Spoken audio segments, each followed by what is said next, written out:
حرث الدنيا نؤته منها وما له في الآخرة من نصيب صدق الله العلي العظيم وصدق رسوله النبي الكريم۔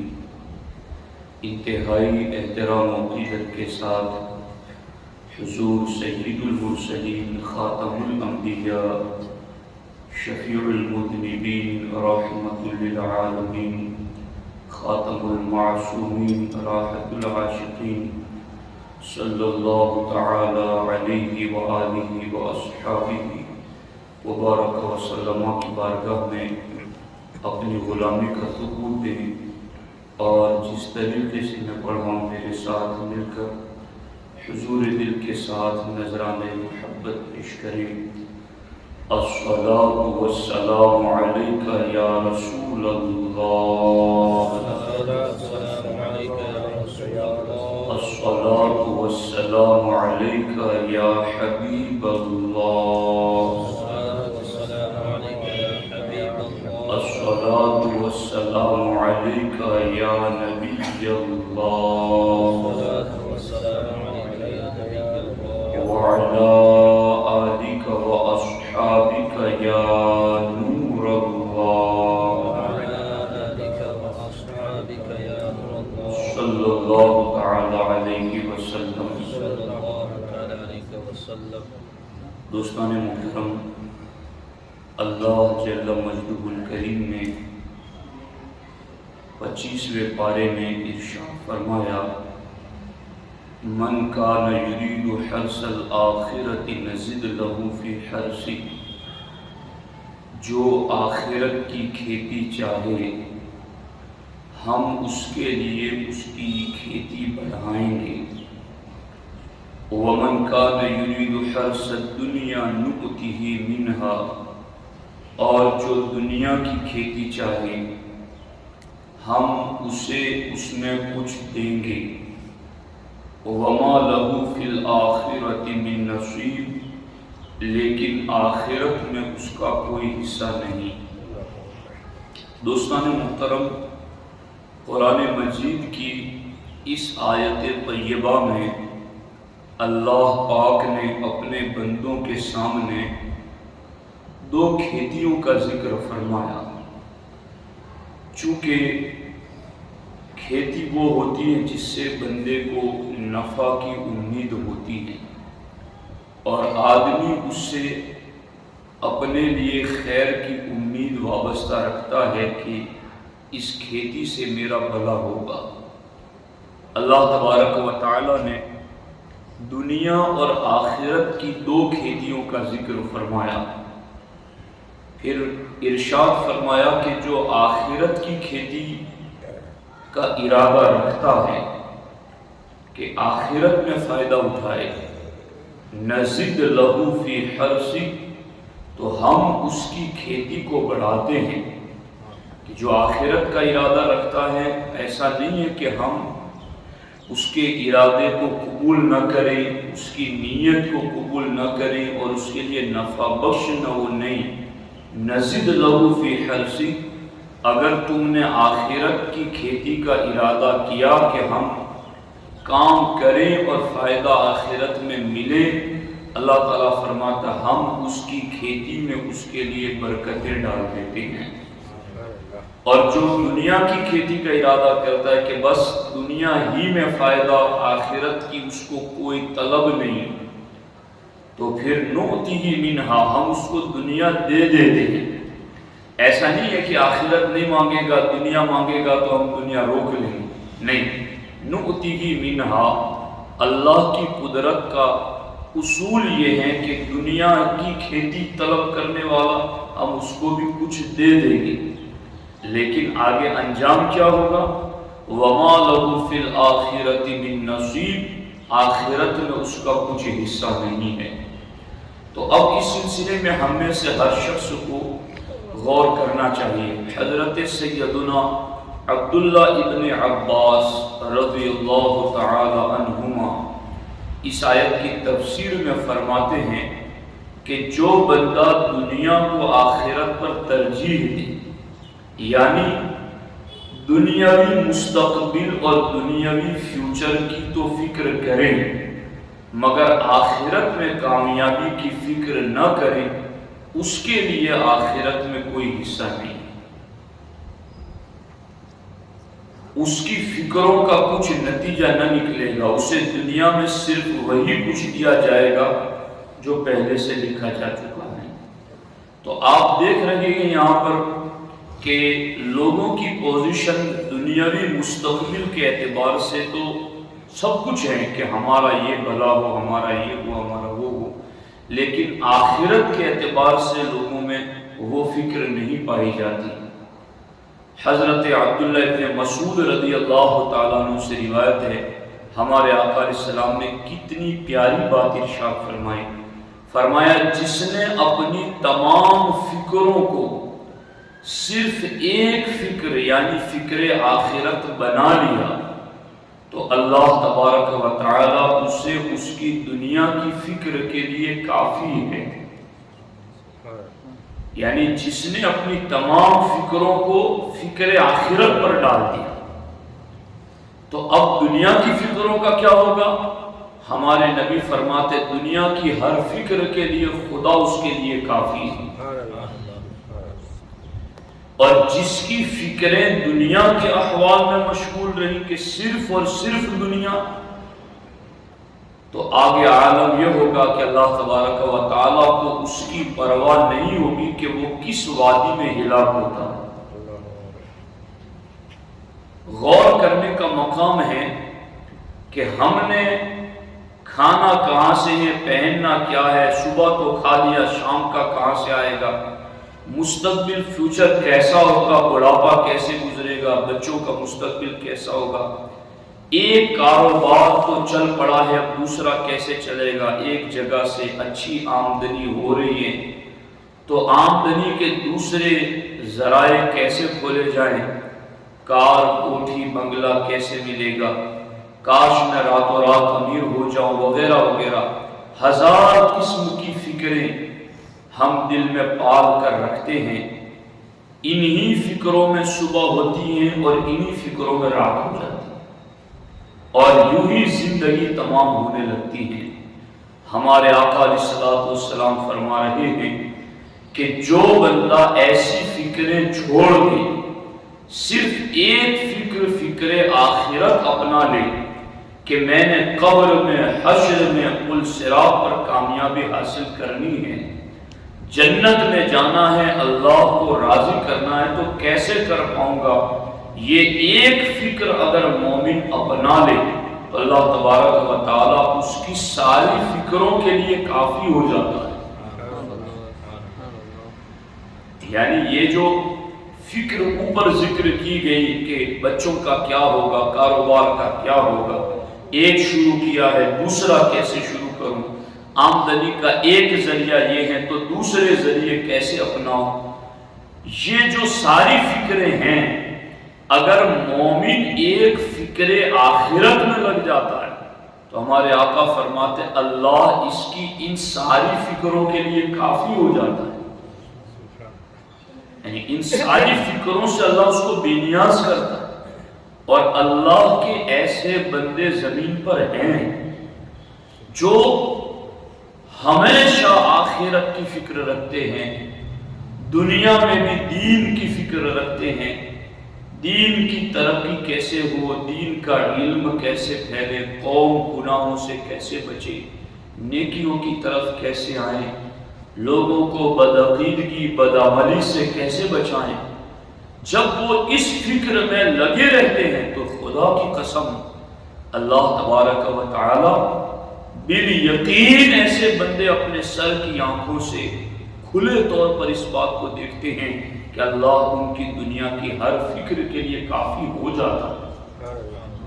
یہ فرمان جو عمل کرنے والے ہیں انہیں 100% کھلی آنکھوں سے صادق اور سچا نظر آتا ہے اگر وہ ایک فکر آخرت کی فکروں کو اپنا لے تو باقی تمام فکروں سے اللہ تبارک و تعالیٰ اس کو بے نیازی عطا کر دیتے۔ ایسا نہیں ہوتا کہ اس کے بیوی بچے، اس کے ماں باپ بھوکے مرتے ہیں، بغیر چھت کے رہتے ہیں، بغیر کپڑوں کے رہتے ہیں، بغیر کھائے کے رہتے ہیں، اللہ ان کے لیے کافی ہو جاتا ہے۔ لیکن اصل چیز یہی ہے کہ مطلب اللہ رسول کے وعدوں پر ایمان تو مضبوط ہو، کہ ہمارا بھروسہ ہو کہ اب جیسا کہا ہے ہمارے نبی نے ویسا ہوگا۔ تو یہ چیز ہے فکر آخرت کو مضبوط کرنا۔ حضرت مولا علی کرم اللہ تعالی وجہہ الکریم نے ارشاد فرمایا، لوگوں آخرت آ رہی ہے، دنیا جا رہی ہے، ان میں سے ہر ایک کے چاہنے والے ہیں، تم آخرت کے چاہنے والے بنو، دنیا کے چاہنے والے مت بننا۔ بے شک آج عمل کا دن ہے، آج حساب نہیں، کل حساب کا دن ہوگا، وہاں عمل نہیں۔ تو ہر ایک کے چاہنے والے، آخرت آ رہی ہے، دنیا جا رہی ہے، دیکھ رہے ہو۔ تو اب ہمارے سامنے سب کچھ ہے، ہمیں اس کی طرف توجہ دینے کی ضرورت ہے۔ اس سلسلے میں صحابی رسول حضرت سیدنا عبداللہ بن مسعود رضی اللہ تعالی عنہ سے روایت ہے، اللہ کے رسول صلی اللہ علیہ وسلم نے ایک مرتبہ چوکور ڈبہ بنایا، زمین پر لکیریں کھینچ کر۔ زمین پر ہمارے نبی علیہ السلام نے لکیریں کھینچ کر چوکور باکس پر ڈبہ بنایا، اس کے اندر ایک لکیر بنائی، پھر اس لکیر کے دونوں طرف چھوٹی چھوٹی لکیریں لگائی، پھر اس ڈبے سے باہر ایک لکیر کھینچی، پھر فرمایا یہ یعنی ڈبے کے اندر کی ایک لکیر انسان ہے، اور یہ یعنی اس کے گرد چوکور ڈبہ یہ موت ہے جس نے انسان کو گھیر رکھا ہے، اور یہ چھوٹی چھوٹی لکیریں مختلف آفتیں ہیں جو انسان کو چمٹی ہوئی ہیں۔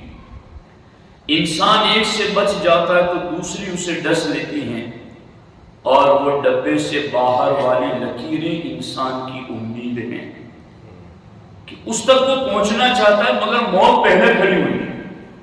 اللہ اللہ اللہ اللہ اکبر۔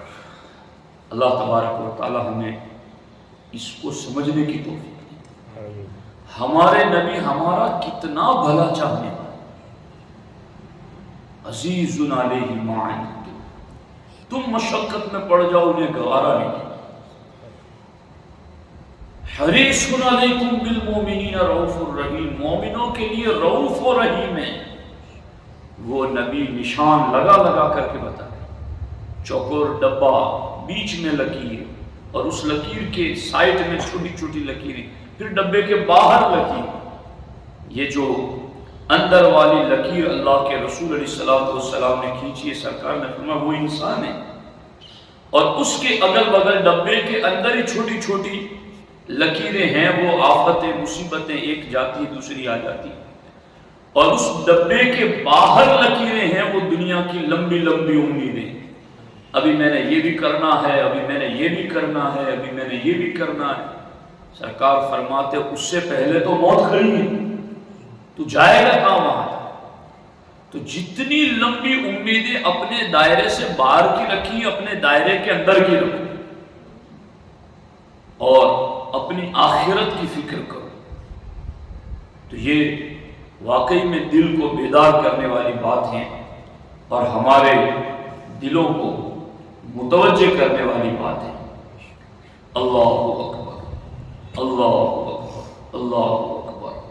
ہمارے آقا حضور سید المرسلین سید المعصومین صلی اللہ علیہ وآلہ وسلم یہ دعا مانگتے تھے، اللہم انی اعوذ بک من دنیا تمنع خیر الاخرہ، اے اللہ میں ایسی دنیا سے تیری پناہ چاہتا ہوں جو آخرت کی بھلائی سے روک دے، مجھے ایسی دنیا نہیں چاہیے جو مجھے آخرت کی بھلائی سے روک دے۔ وَأَعُوذُ بِكَ مِنْ حَيَاةٍ تَمْنَعُ خَيْرَ الْمَمَاتِ، اور اے اللہ میں ایسی زندگی سے تیری پناہ چاہتا ہوں جو اچھی موت سے روک دے. وَأَعُوذُ بِكَ مِنْ عَمَلٍ يَمْنَعُ خَيْرَ الْعَمَلِ. اور اے اللہ میں ایسی امیدوں سے تیری پناہ چاہتا ہوں جو نیک اعمال سے روک دے. غور کیجیے، یہ امت کی تعلیم کے لیے، امت کی تربیت کے لیے، ایسی دنیا جو آخرت کی بلائی سے روک دے. اب کون یہ دعا کرتا ہے؟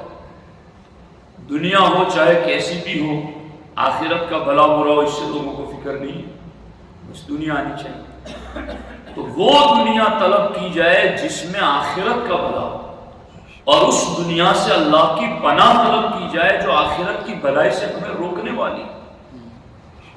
ہم وہ زندگی خدا سے مانگے جو ہمارے لیے بہترین موت لائے، کہ زندگی بہتر گزرے تو موت بھی بہتر آئے. ہم اس زندگی سے خدا کی پناہ طلب کریں جو خیر والی موت سے ہمیں روک دے. ہم اللہ سے ان امیدوں کے بارے میں اللہ کی پناہ طلب کریں جو ہمیں خیر العمل سے روک دے، بھلے کام سے روک دے. تو دوستان محترم، یہ ہمارے نبی حضور سرور انبیاء صلی اللہ تعالی علیہ وآلہ وسلم کا اپنا طریقہ تھا. اللہ اکبر، اللہ اکبر، اللہ اکبر. ایک شخص بارگاہ رسالت میں حاضر ہو کر عرض کرتے ہیں، حضور مجھے کیا ہو گیا کہ میں موت کو پسند نہیں کرتا؟ مجھے کیا ہو گیا کہ میں موت کو پسند نہیں کرتا؟ یعنی یہ پوچھنے والے کس درجے کے رہے ہوں گے.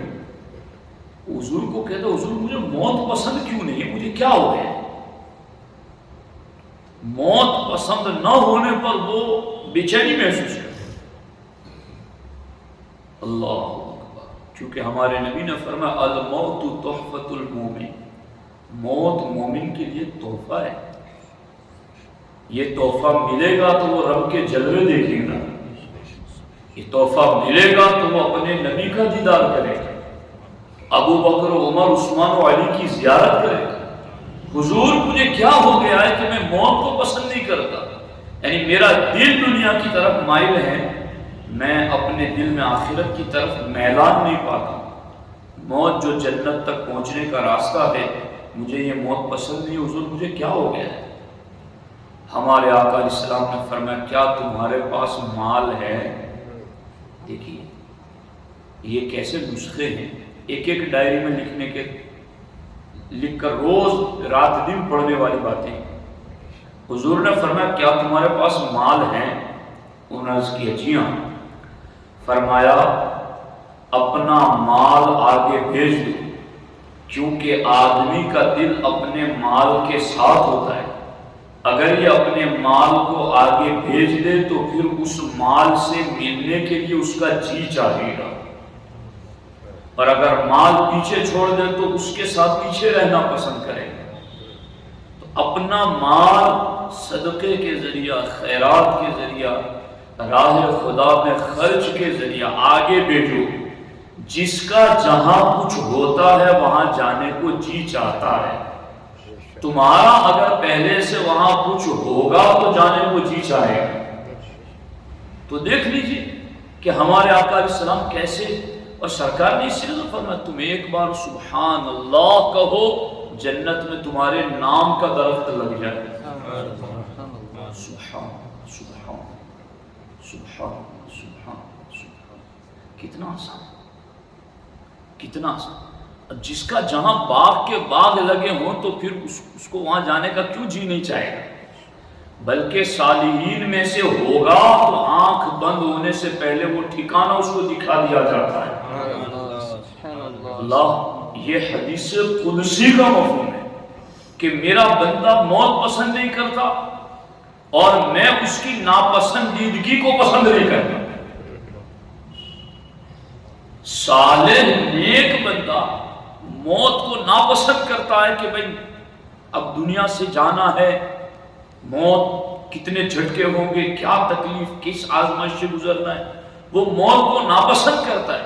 اللہ تعالیٰ کہتا ہے وہ میرا نیک بندہ ہے، اس کی ناپسند کو میں پسند نہیں کرتا کہ وہ ناپسند کریں. تو پھر اللہ انتظام کیا کرتا ہے اس کو راضی کرنے کے لیے؟ اس کی آنکھ بند کرنے سے پہلے جنت میں اس کا ٹھکانہ دکھاتا ہے. پھر وہ جب یہ ٹھکانہ دیکھ لیتا ہے تو کہتا ہے یا اللہ مجھے اپنے ٹھکانے میں پہنچا دے. وہ اس کو پسند کرتا ہے، پھر رب اس کو اپنی پسند تک پہنچاتا ہے. تو یہ صالحین کا مقام ہے. تو آگے جنہوں نے کچھ بھیجا ہوگا یقیناً ان کا جی چاہے گا، کوئی بات نہیں، ہمارا یہاں بھی آباد ہے وہاں بھی آباد ہے اللہ کے فضل سے. تو دوستان محترم، یہ چیز ہیں جس کی طرف توجہ دینے کی ضرورت ہے. میں اس پر ایک بات عرض کر کے گفتگو کو ختم کروں. ہمارے نبی صلی اللہ علیہ وسلم نے اس کے لیے بڑی پیاری بات کی، اعمل لدنیا کا، کہ تم اپنی دنیا کے لیے عمل کرو، دنیا کی، بے قدر بقائک فیہا، کتنا عمل کرو جتنا تمہیں اس دنیا میں رہنا ہے. وَعْمَلْ لِآخِرَتِكَ بِقَدْرِ بَقَائِكَ فِيهَا، اور آخرت کے لیے بھی اتنا عمل کرو جتنا تمہیں وہاں رہنا ہے. اب کتنا رہنا ہے کہاں یہ خود ہی ہم جانتے ہیں. جہاں 60-70 سال رہنا ہے تو وہاں اس کے لیے اتنا عمل کر لو، اور جہاں دائمی ہمیشہ رہنا ہے خالدین فیہا ابدا، خالد بھی اور ابد بھی، جہاں وہاں ہمیشہ رہنا ہے تو پھر سرکار فرماتے بقدر بقائک فیہا، وہاں جتنا تمہیں رہنا ہے پھر وہاں کے لیے اتنا عمل کرو. تو اب ہم دیکھ لیں کہ ہمیں کہاں کتنا رہنا ہے.